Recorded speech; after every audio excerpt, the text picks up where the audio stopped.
أبدى الدولي الجزائري رياض محرز سعادته الكبيرة إثر فريقه الأهلي السعودي للفوز بثاني مباريات دوري روشن. وقال رياض محرز في تصريح للقناة الرياضية السعودية عقب المباراة: الجمهور خرافي، هنا فزنا بثلاث نقاط ولعبنا خارج القواعد، لكننا لم أشعر بذلك، وكأننا لعبنا بمعقل الفريق.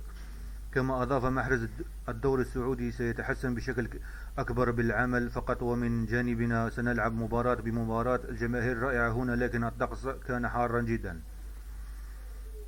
وختم قائد الخضراء: أنا سعيد بافتتاح عداد التهديد مع فريق كنت متحمس للتسجيل، الأهم هو أننا نلعب لصالح الفريق.